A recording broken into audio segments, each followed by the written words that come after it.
Gang. Blouses. All right, what is up? How we doing? We are doing a quick little injury update. We're going to do some injury talks, some trade talks, some good news, some bad news for each of our teams in this league. This is not necessarily a fantasy league specific episode. We're just breaking it down team by team for the injury stuff. But if these are guys you have in your rosters, might be good to listen to as well. So we're going to jump right into it. A couple of guys on my team that I'm definitely worried about. That would be Evan Mobley. Unfortunately, over the weekend, we had some bad news regarding a knee surgery that will sideline him at least 2 months. I always err on the side of an extended injury when we're talking knees, because they just seem, everybody always seems a little bit too optimistic about stuff like that when they're, giving you a timeline. I don't always think it's realistic, especially with guys of his body type, very long, lean, athletic forwards that seem to have these types of problems. So not really excited about that. The Cavs are really banged up. Darius Garland is out as well. Could have an issue with Donovan Mitchell being on the block as well. Him getting out of there could be the sign of new things to come in Cleveland. But as of right now, I think they're just going to hold tight and see what they can make of this with a very limited roster right now. 2 out of the 5 guys in their starting 5 that are major contributors are sidelined for quite some time right now. So Donovan Mitchell is going to have a lot of the load to bear, and hopefully he is prepared for that. I know the long neck lifters are excited for that upped usage, and guys who also have Jared Allen in their leagues could see an uptick of his usage as well as the other supporting cast for Cleveland. Not necessarily big fantasy targets, but Max Strus will certainly get some more time.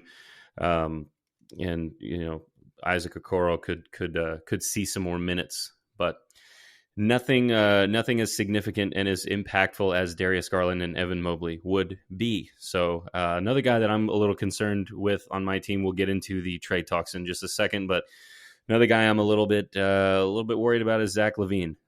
It's no secret that the Chicago Bulls are going to be most likely sellers at the deadline, and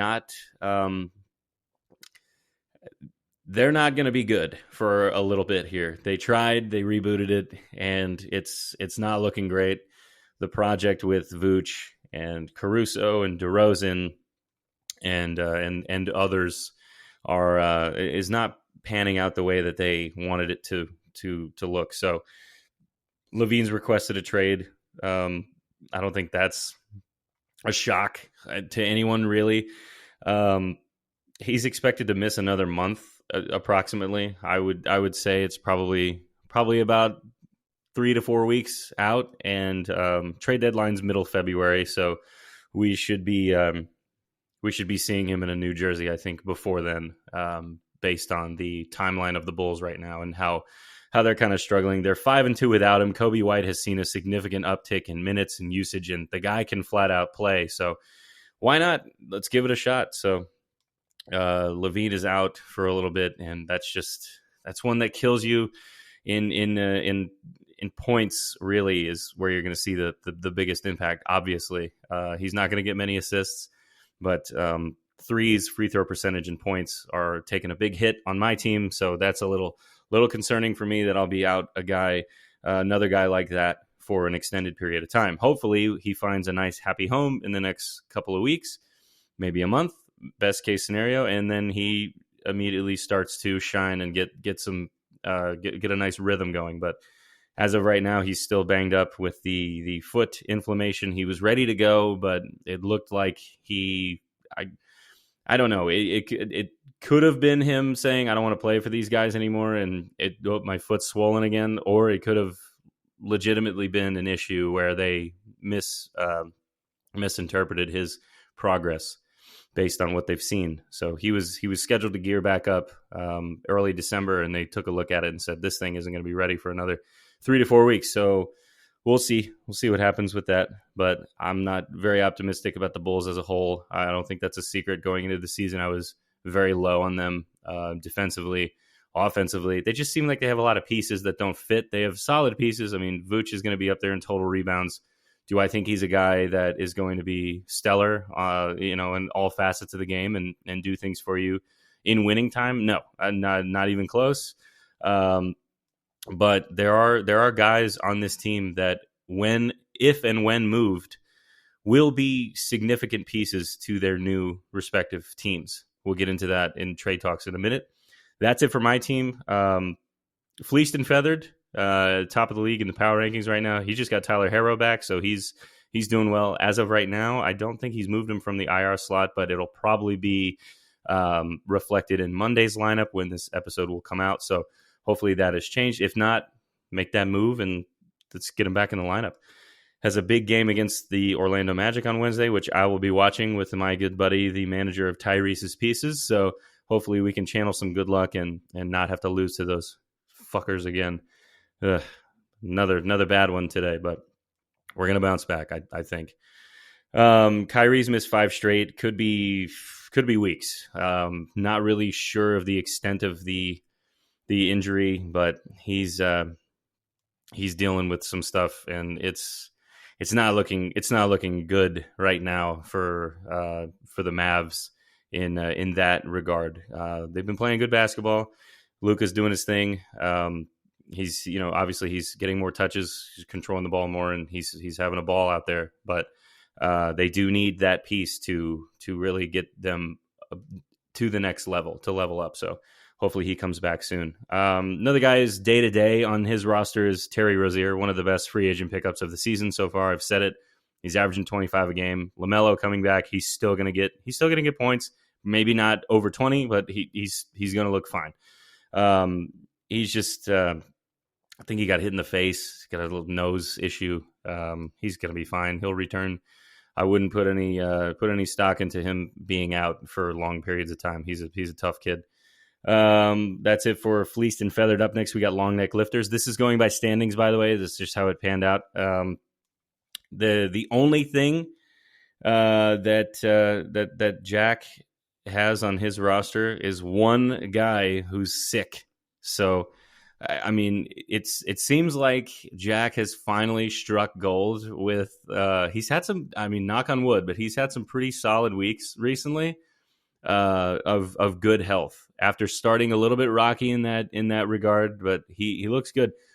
In years previously, he's had really horrible luck with injuries and guys getting banged up, going out for long periods of time. People that are very significant fantasy and in-game impactful dudes. So only having Gordon Hayward out with the sniffles is great. So I congrats to Jack for having the second closest, cleanest bill of health in our fantasy squad. Long Neck Lifters. Cheers. Big beer guy here. Don't Go Jason Waterfall is my favorite team name in the league. We all know this. Derek Lively is out. He's got a sprained ankle. He's going to miss at least one more game. I think he's going to ramp back up maybe sometime mid next week, it says. I like Derek Lively a lot. I think he's honestly one of the most undervalued rookies, I think, in seeing what he did to Wemby on opening night. Reggie Miller famously saying that, or I believe it was Reggie Miller on the call that night saying that he was the best rookie on the floor. After all the talk about Wemby, he actually, I think he played a little bit better than him on that night. And, he's a very physical player. He's a nice pick and roll guy. He can get above the rim. He plays very vertical. And I think that we haven't seen all of what he can do yet. And having a guy at the helm like Luka Doncic is going to help him significantly in terms of how he'll be able to elevate his game. So I'm excited. I'm excited to see that. I always like the bigs that play like that. So it's very exciting. Another guy on his roster, he's day to day currently. This one I don't like. It seems like it's not great. Bogdanovich is out with some ankle inflammation. It didn't specify whether or not he rolled it in the during a game. It just looks like he might have had some fluid buildup in there, some inflammation, something going on. He's questionable for Monday. I don't like this though, because I don't like ankle injuries that are not I guess that don't happen during gameplay. So it just seems like something's up. Ankles are always funky, especially if you have problems with it, long term, which most, if not all, basketball players do at some point. You're going to have ankle problems for a while. If you go through your whole basketball career without rolling or tweaking an ankle, I mean, I think you must be playing the wrong way. I don't know. That's it for him. He's looking fine. He'll be okay with injuries wise. He's got a pretty solid team right now. I think he's trending in the right direction, and this is going to be something to look out for, because Jason Tatum on his team also just winning Eastern Conference Player of the Week, who just put a hurting on the Magic couple nights, Friday and Sunday this weekend. So not great for Orlando, but great for Dunko Jason Waterfalls. So keep an eye out for those guys. Next, unfortunately, Smoking a Bowl. This is the longest list of the report, and all three of these guys have the big O next to their name, which stands for out. Day to day is kind of a question. You never know. A lot of guys play every day to day. There was a couple seasons ago, I think LeBron was listed as day to day for like 60 games. I think I remember talking about it on a previous episode, but it's a lot. I mean, it's a long season, so there's going to be nicks, tweaks, bang ups, little bruises, contusions, flare ups, inflammation, like we just talked about. So you're not going to be perfect every time. But these guys, there's a couple here that it's making me a little nervous, not just because of the team that they play for, but just because of the repeated injuries. So first and foremost being Darius Garland. Not only did he have that eye injury in opening night last year, he had a neck injury earlier this season that put him out 4 games. Now he's dealing with a fractured jaw. I don't know what's going on with this guy's face, but apparently it doesn't.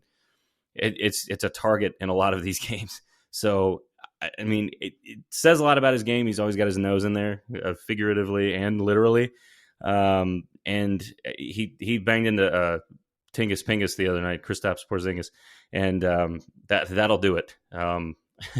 Say what you want about KP being soft or whatever, but man, you run into a guy at 7'2", it's not looking great in a competitive atmosphere, especially. So fractured jaw, I don't like that at all. It seems, I don't know the timeline for a fractured jaw. I'm pretty familiar with the knee thing, any major knee injuries or ankle tweaks or stuff like that, but fractured jaw, I have no idea. So they say multiple weeks. I would err on the side of maybe a month.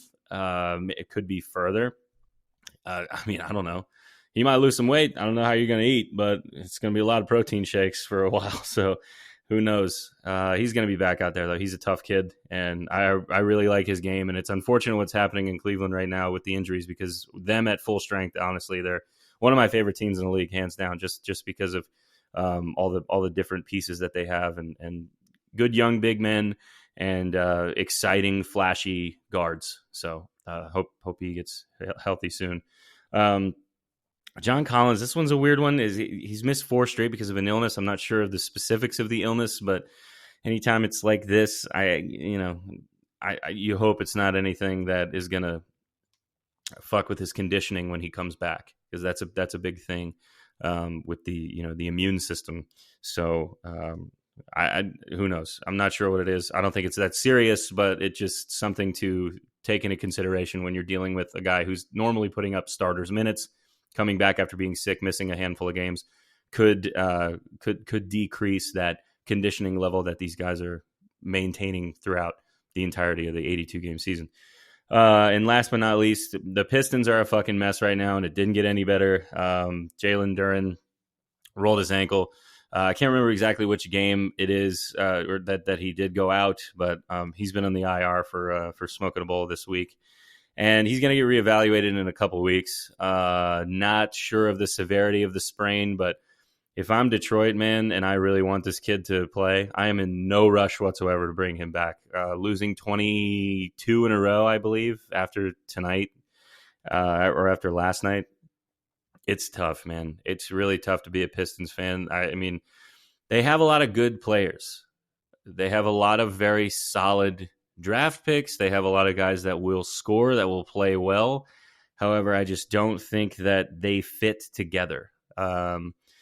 Jaden Ivey, Killian Hayes, Jalen Duren, Oster Thompson, Cade Cunningham. They're all solid young players that would fit in a team that had direction. Bogdanovich just came back, which thankfully I was able to snag him because I'm going to be down two near 20-point scorers. About probably average out to be about 40 points a game, but having him and Kobe White come in for me on the waiver wire has been huge. So thankfully I kept an eye on that, but Detroit's just struggling, and they're going to get blown out of a lot of games, which means that the starters like Bogdanovich, who I just picked up, are not going to get the same amount of minutes that they normally would if it's a close game, because they're just going to wave the white flag a little early and just be like, please just don't get hurt, and let's just pack it up and get the hell out of here. So nothing really to write home about with Detroit, but I hope Jalen Duren gets better, because I truly believe that he's the future big man of that team. I like Isaiah Stewart a lot. I think he's tough as nails, and man, that dude, he's one of the most physical players in the league. You've heard it all around town, social media, NBA, on TNT. Those guys talk about him. He's a tough guy. He can hit hard. He's very physical, but I still like Duren as an all around guy in terms of that starting role. So I hope he gets better. I hope we see more of that, honestly. Luka Doncic. Let's see. D'Lo, not too serious. This is the only thing he's got going on. He has a lot of guys that are typically banged up, and just that. I don't want to put a jinx. I'm just saying that as of right now, he's looking good. Porzingis is healthy. LeBron is healthy. Lauri Markkanen just came back, which is huge. Luka Doncic almost did it again. Luka's fine. Jaylen Brown's fine. Franz missed a little bit of time a couple seasons ago, and he's in an Orlando Magic jersey, so you have to always figure some injury is coming at some point. Unfortunately, that's just a lesson that we've learned. But I do like his team. I think it's very well rounded. I think this is going to be a team that, despite the record, I think if he gets into the playoffs, it's going to be tough.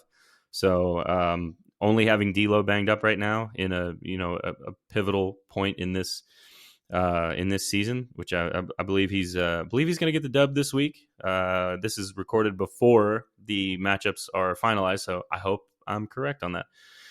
But yeah, he's looking fine. Everything is going to be good with his team. I'm happy for him, man. I think he's definitely trending in the right direction, and with Smoke in a Bowl just above him, having some key guys out, we could see a change in some standings this week.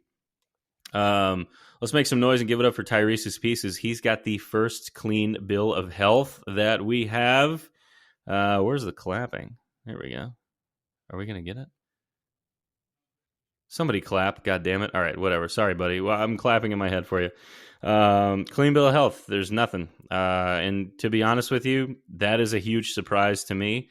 Not only based on the luck he has in this league, it's just how it goes. I'm not throwing shade. It just is what it is. I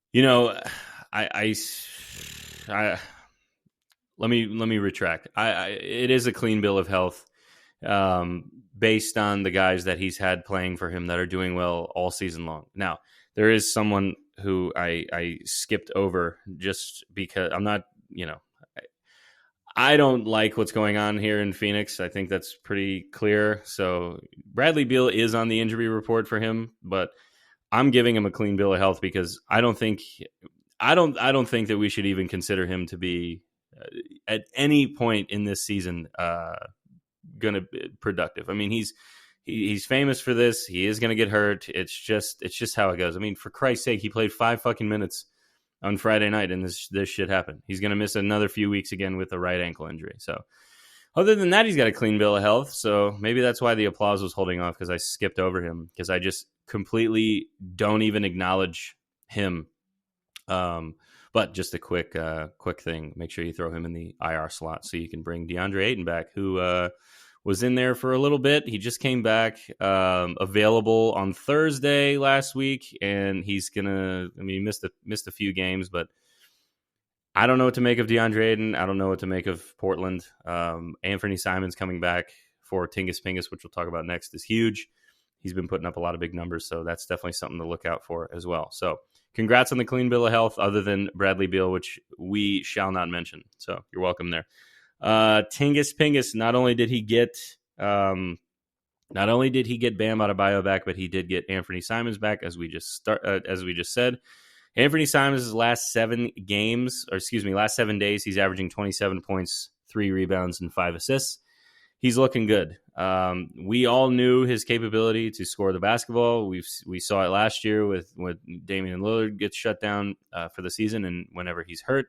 Anthony Simons is a guy who plays very similarly to Lillard in the sense of he's a constant deep threat. He will attack, and he's just a solid, hard-nosed, very athletic, very hard-working guard, in my opinion. A lot of hate gets thrown his way about him always playing in the shadow of Damian Lillard and trying to steal the spotlight when clearly it was his show. But I really like what he's done for this team, and I think Portland doesn't have really a lot to be excited about, but he could be something to look forward to seeing, I guess, on a nightly basis. So nothing else to say about it there. Portland's kind of a mess right now, so we'll get into the trade stuff in a second with that. But also Halliburton left with a knee bruise against Washington. He's questionable for Monday. He left on Friday.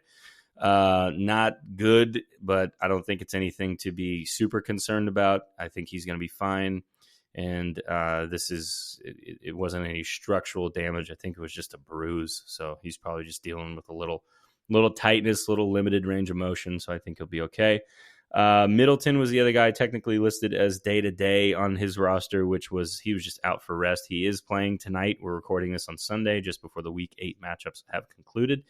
I'm hanging on for dear life. I know I'm up 7-2, but I really think that this could be another squeak-out 5-4 matchup against Tingus Pingus this week. So hopefully Chris Middleton doesn't go too crazy.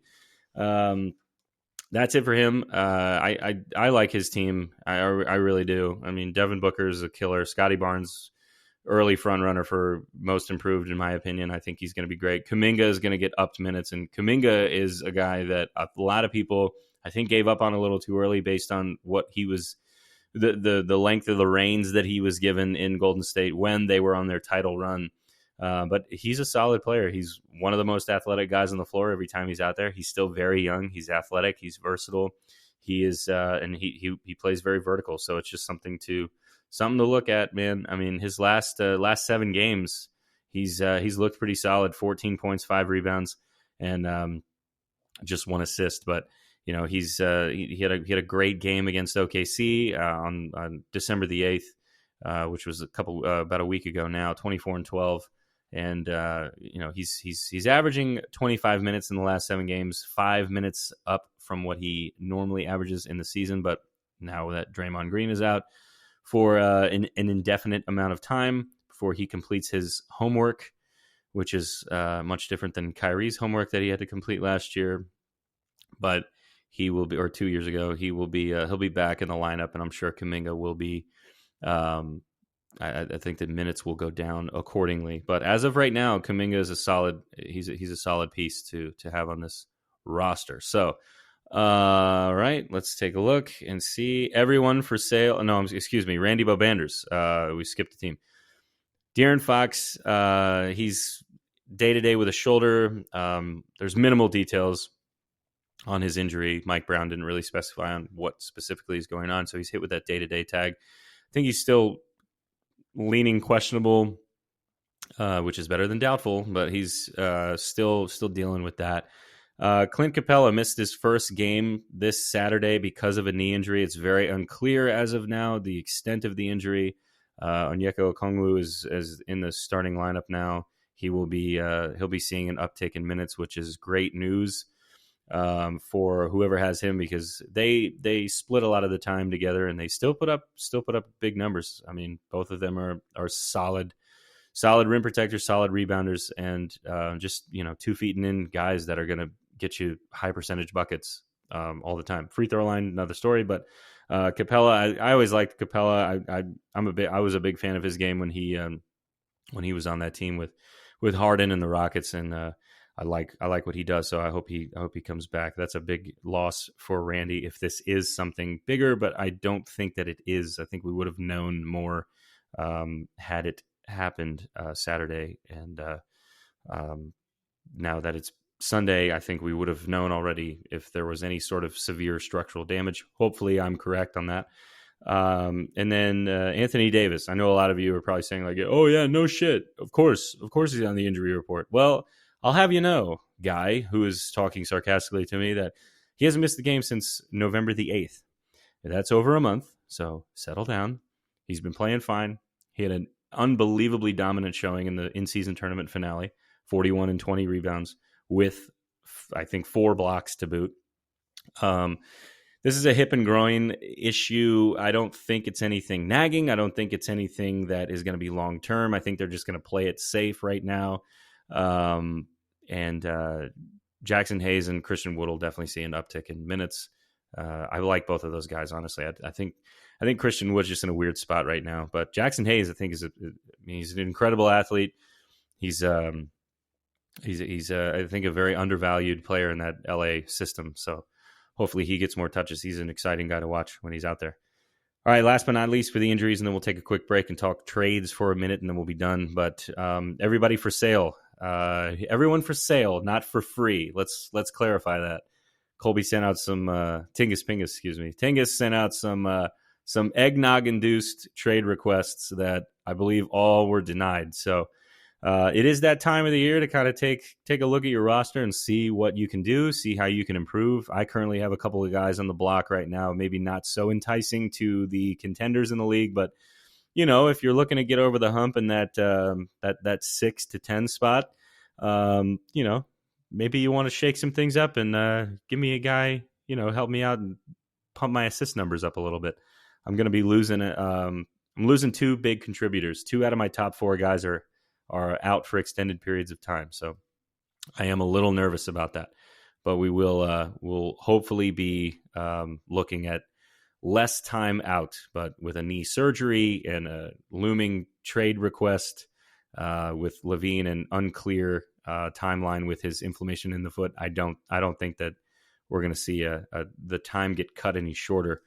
But back to business, everybody for sale. Sorry about that tangent. LaMelo still listed as out. He's kind of gotten back to the individual workouts and activities and everything like that. So I don't know. This was a weird one. He's been out since November 26th. So we're coming up on a month. I think we should look at potentially within the next couple of weeks or so that he'll be back. I think he'll be fine.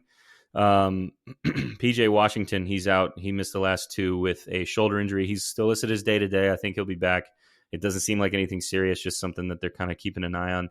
Hornets don't look great right now with those 2 guys being out. Those are two important guys in your roster. PJ Washington isn't the conventional starter in the league. Like he's not a guy that a lot of people would, I guess, categorize in that starting 5 kind of guy, but he does do a lot of really good things wherever he is. So that is a loss for them for sure. And they're going to compete. They're still going to be fine. I mean, they have Gordon Hayward, they have Terry Rozier, and Mark Williams is having a pretty solid year on the glass. So just something to see. Not to mention also Brandon, that's not my gun Miller, having a pretty solid rookie season. So that's it for the Hornets news. Day to day as well on his roster. Anthony Edwards. He's listed as day-to-day, but he dropped 37 the other night or a couple nights ago. So, I mean, they're going to monitor it, but I think he's fine. I think they're just kind of playing it cautiously with his hip. And then great news for everyone for sale. Number 1, you get Chris Paul back. He had a 12-assist night the other night. I believe it was 2 and 11 and 4 rebounds, 2 points. Crazy how this happens. All he's got to do now is just set the table. So good for him. The other good news and the everyone for sale front, getting Ja Morant back this week.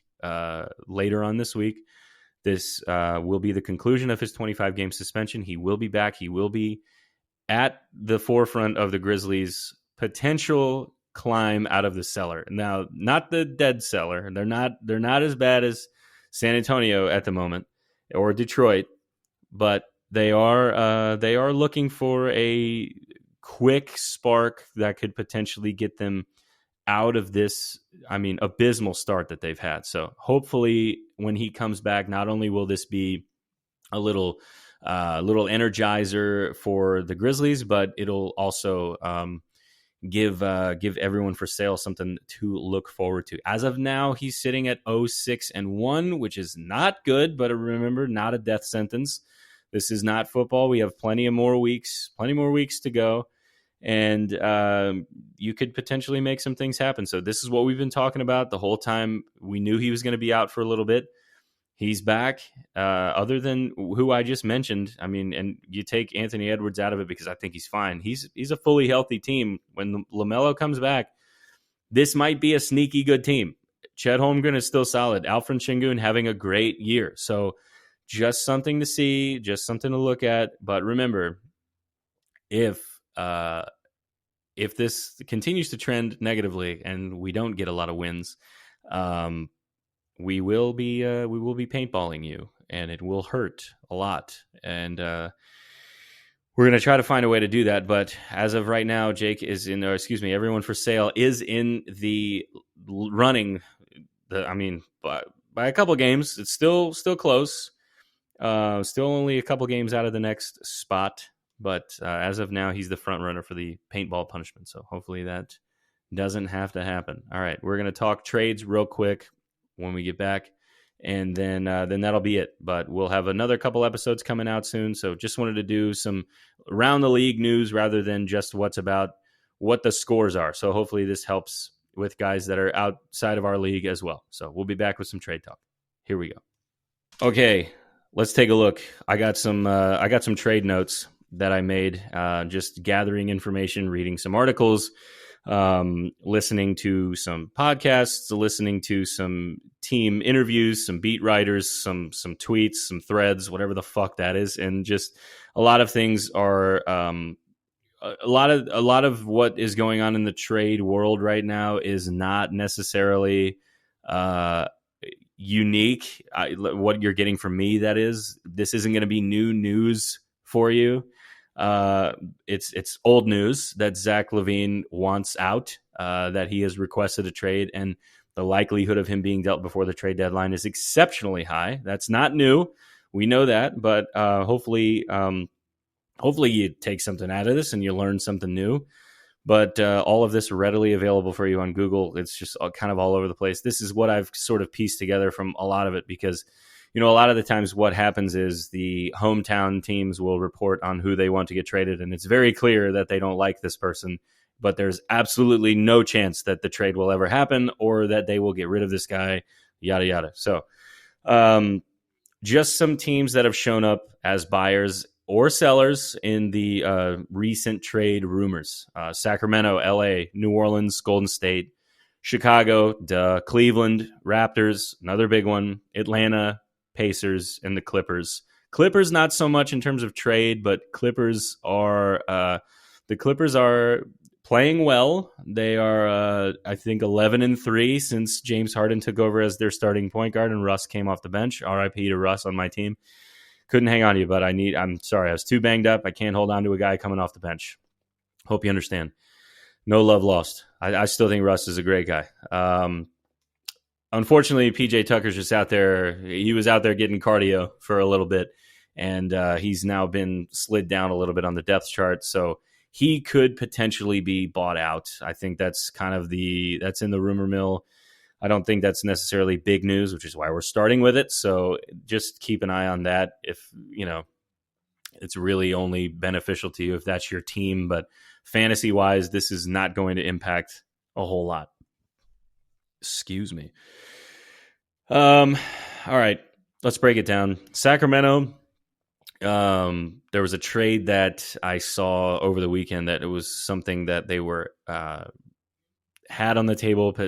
Maybe it was gonna happen. Maybe it was gonna manifest. Maybe they were gonna look more seriously at this in the following week. But they were linked to a Pascal Siakam trade and or OG Anunoby for Keegan Murray, and Keegan Murray went out and shot 12 threes the other night for the Kings. So I don't know if there's a level of seriousness that should be respected in this trade. The only thing that I think is the most consistent issue with the Raptors, and the fact that they will be moving one of these guys is because they don't want to let OG Anunoby and Pascal Siakam walk for free. They are free agents at the end of this season, and I think that it's time to shit or get off the pot with this, because look, the trifecta and the big three, whatever you want to call it, of OG, Pascal, and Scotty, it works. For all intents and purposes, it works, but they haven't really been able to take that next step. It's a good team. It's a solid team.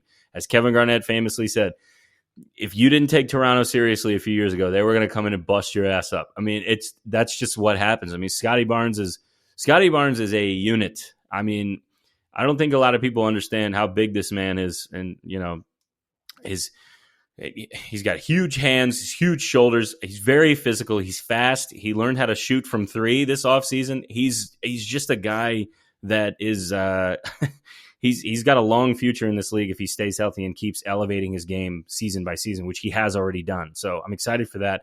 It's unclear as to whether or not Scotty's going to be on the move. I know I have a buddy who's a Raptors fan, and he's definitely expressed some concerns about Scotty long term.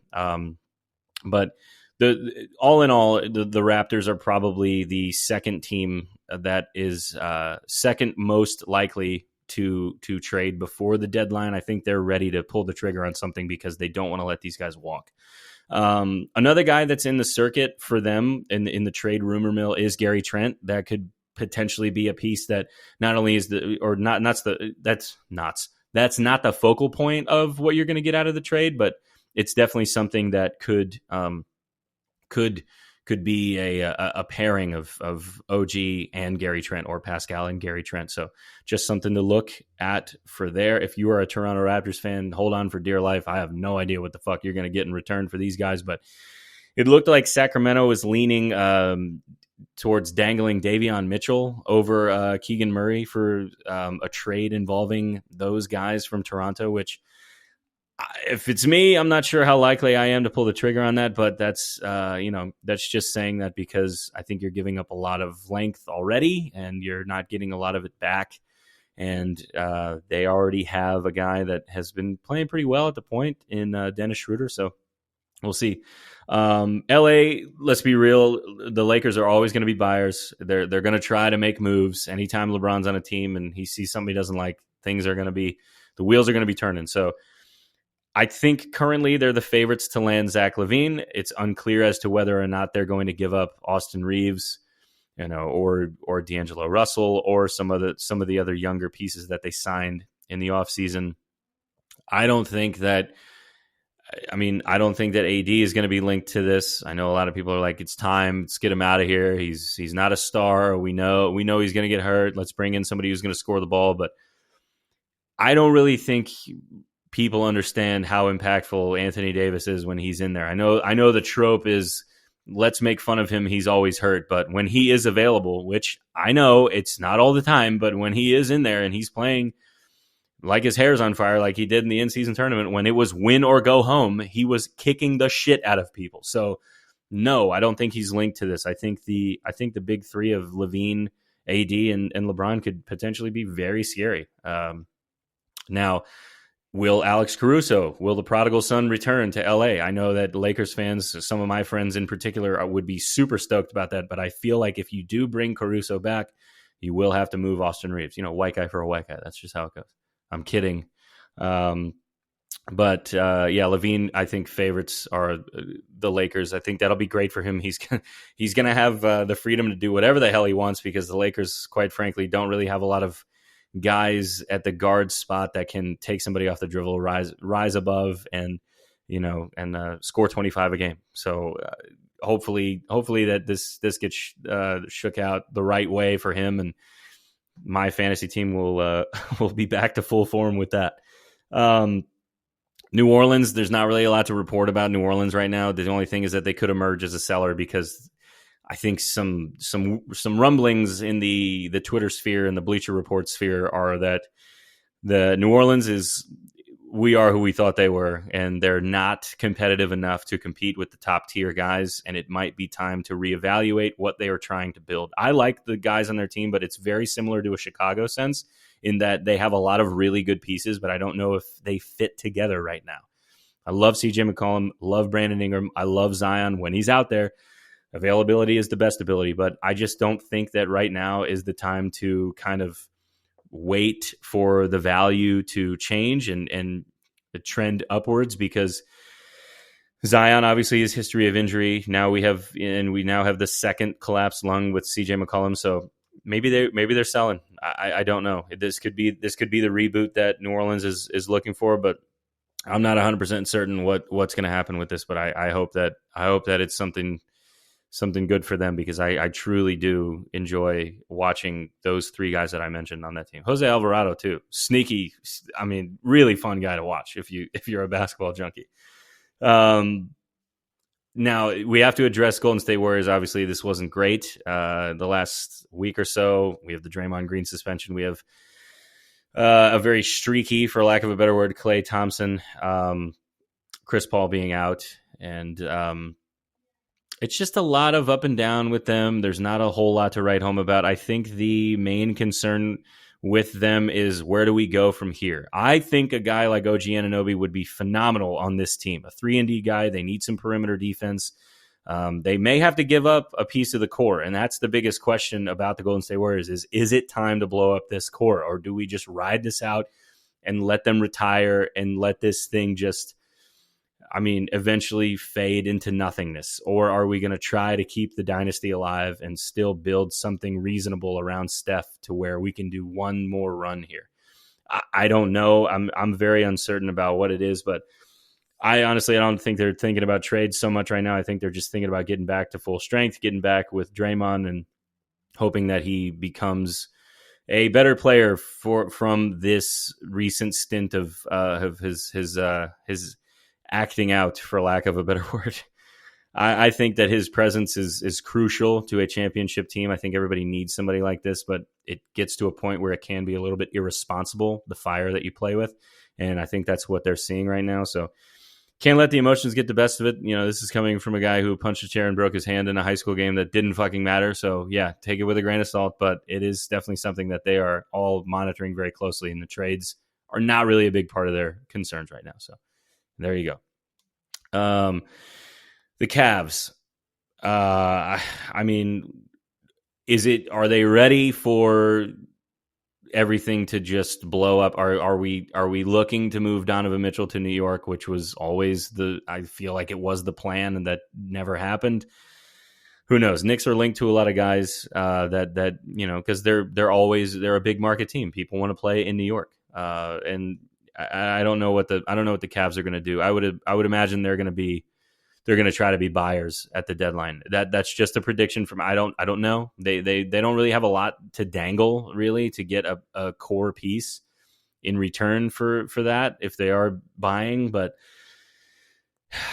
it's a shame, because I really do like Cleveland. I like their starting five, and them as a unit they're a fun basketball team to watch when all cylinders are clicking. So okay. Yeah, Bulls and Raptors are the last two I'm going to talk about, and that's it. But Bulls I haven't talked about as much. Raptors more so. But Lavine, Caruso, and DeRozan are all linked to trade talks. Where are they going to go? Where are they going to land? Let us know. Let me shoot a comment down there and just be like, hey, I think he's going here because I know everything. Let us know. I think Zach Lavine's best course of action is to just chill until he gets he finds a system to where he can kind of relax a little bit and not have to be the guy that they look for in tight situations and being the leader. Now, I know what some of you are saying. Well, DeMar DeRozan's on that team. Well, we know what happens when he leads teams, and I think we've seen enough of that in Toronto, in San Antonio, and now in Chicago. I think DeRozan is, I don't want to see him on either of these teams, but his two preferred destinations are New York and Miami. Go fucking figure. I don't like this as a Magic fan. I don't really like this for DeMar. I don't like this for the Bulls. I just don't think that there's a lot that New York or Miami will A, be willing to part with, and B, be worth it in value to move. But Miami's famous for just, dangling the Tyler Harrow carrot to get the horse to move. So we'll see if they do that again. I hope they don't, because, it's just, you're going to hear a bunch of bullshit from all these guys that are like, did you hear? It's confirmed. We're going to get him. I don't need to go down the list of people who I've heard from Heat fans that they are going to get, but let's just say that not a single fucking one happened. So maybe with the exception of Jimmy Butler and Kyle Lowry. Okay, fuck you. I get it. All right. But yeah, no Donovan Mitchell, no Kevin Durant, no Bradley Beal, no Zach Lavine, no DeMar DeRozan. A lot of guys. So whoops. Jalen Brunson as well, I believe. It's just not a market that ends up pulling the trigger on a lot of things. But they have a very strict vetting process. If you are fat, you're not allowed to play there. So that could be an issue for some of the pieces in Chicago that they're going to dangle. Not saying anybody's fat, but it's a joke. Relax. I think Lavine is going. I think he's going soon. I would like to see him go back to LA. I would love to see Caruso come back. I would hate to see Austin Reeves leave, but I feel like that's just the most consistent in fairness of value in terms of the trade return that Chicago would get. I would hate to see it though, because I really do. I like Austin Reeves. I like what he does for that team, and him and LeBron's relationship, I think, is something for fans of the game to really be able to enjoy. I think it's fun to see. So, last but not least, I already talked about it a little bit, but the Raptors are kind of in trouble. This is time to, it's time to go. So I think a lot of the guys' days are numbered. Pascal's options, I think that I've seen, and I've also kind of divulged just from interest level of what I've read around the league. But Atlanta, Sacramento, and the Indiana are three of the teams that I think he would be the best fit for. I'm not sure of the value that Toronto would get in return for him, but I think all three of those teams, having a guy like him it's always good, no matter what roster you put him in. But having a guy like that on your team in Atlanta, when something like this happens with Capella, and you're able to kind of, play him as a stretch five in certain lineups, in not ideal, I get it, but just in the event that injuries do occur, which they do happen at every team. And he's also an additional perimeter defender. Trae Young famously not very good at defense, so it can give another body out there on the perimeter to kind of help them out. Sacramento, same thing. You can slide Sabonis to the five. I'm not sure how much of the five he has really played this year. To me, he's always kind of like a four that can't really shoot, but he's slid into that five spot for the majority of his career, I would say. But in terms of being a true center, I don't think that would be an issue for him to play alongside Pascal. So just something to think about with that. That's a scary team. I don't want to see De'Aaron Fox, Domantas Sabonis, and Pascal Siakam in the playoffs. I don't want to see that team. I definitely don't want to see that team. That's a young, hungry, athletic, and very versatile team. So look out. Also, I don't want to see a Pacers team in the playoffs with Pascal Siakam. If I'm anyone, not only do we have the coming out party of Tyrese Halliburton happening, but it is certainly going to be a problem if Miles Turner is playing the way that he is playing, Buddy Hield is playing the way he's playing, which could be that he could be a part of the trade if he does end up going to Indiana. Still keep Bruce Brown, but could be like, I believe Jarace Walker is potentially something that they would think about throwing in the pot for Toronto. That's not great. But yeah, Indiana, I think is the most dangerous immediate impact that he could have, just because that's a long team. That's an athletic team with a lot of threats from multiple kill zones on the floor. So, and then OG, I said Golden State earlier. I picture him on fast breaks with those loud Golden State crowds, and him just sitting in the corner, catching a three, bang, and then the place going nuts. I see that for him. I don't know if it's ever going to be the case. I know he was linked to moving to them last year, but Toronto didn't end up pulling the trigger.